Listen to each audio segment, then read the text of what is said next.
بسم اللہ الرحمن الرحیم عن ابی سعید الخدری رضی اللہ تعالیٰ عنہ ان رسول اللہ صلی اللہ علیہ وسلم بعث بعثا الى بنی لحیان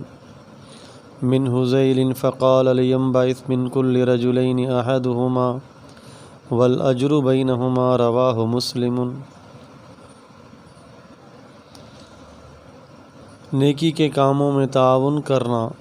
اس کے بارے میں ایک روایت پر کل کچھ کلام ہوا تھا۔ ایک دوسرا واقعہ جو مسلم شریف میں ابو سعید خدری رضی اللہ تعالیٰ عنہ نے نقل کیا ہے۔ مختصر الفاظ کا ترجمہ ہے کہ رسول کریم صلی اللہ علیہ وسلم نے ایک لشکر بھیجا تھا بنی لحیان قبیلے کی طرف، اور پھر آگے آپ صلی اللہ علیہ وسلم نے اس قبیلے والوں کو، ان مسلمانوں کو یہ پیغام بھیج دیا کہ ہر دو میں سے ایک شخص نکل جائے اللہ کے راستے میں، اور اجر پھر دونوں کے درمیان برابری سے تقسیم ہوگا۔ تو اس وقت حضور علیہ الصلوۃ والسلام ایک لشکر کی تشکیل دے رہے تھے، اور دعوت اور جہاد کے لیے مسلمانوں کو بھیجنا، اس کام کے لیے آپ صلی اللہ علیہ وسلم نے ایک اصول بیان فرمایا کہ آپ خاندانوں اور قبیلوں میں ایسی ترتیب بنائی جائے، ایک شخص پیچھے کام سنبھالنے کے لیے ہو،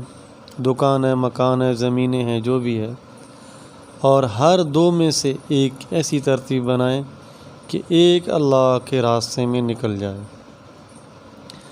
تو نبی صلی اللہ علیہ وسلم کے ساتھ اس وقت ضرورت میدان جہاد میں تھی، تو جہاد کے اعتبار سے فرمایا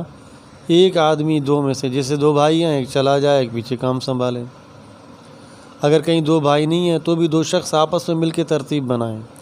ایک اللہ کی راہ میں جانے والا ہو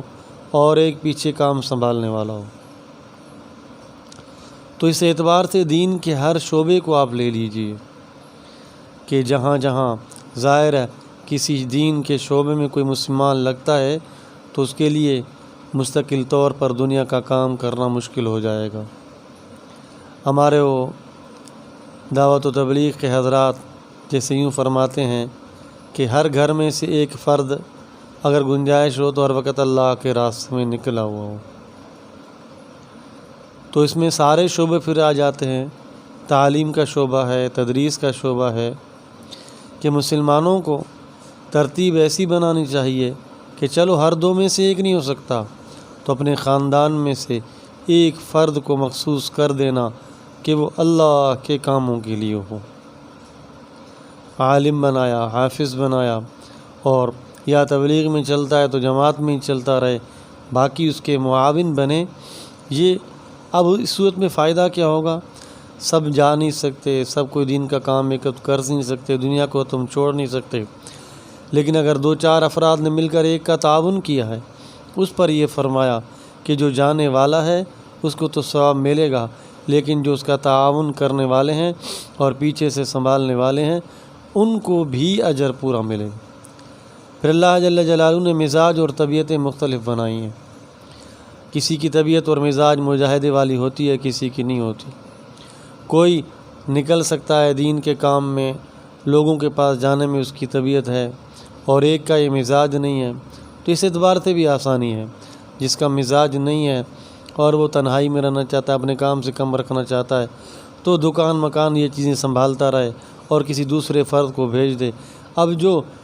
کل وقتی اللہ کے کام میں لگا ہوا ہے اس کا ثواب بھی اس کو ملے گا جو اس کا معاون بن رہا۔ آج کل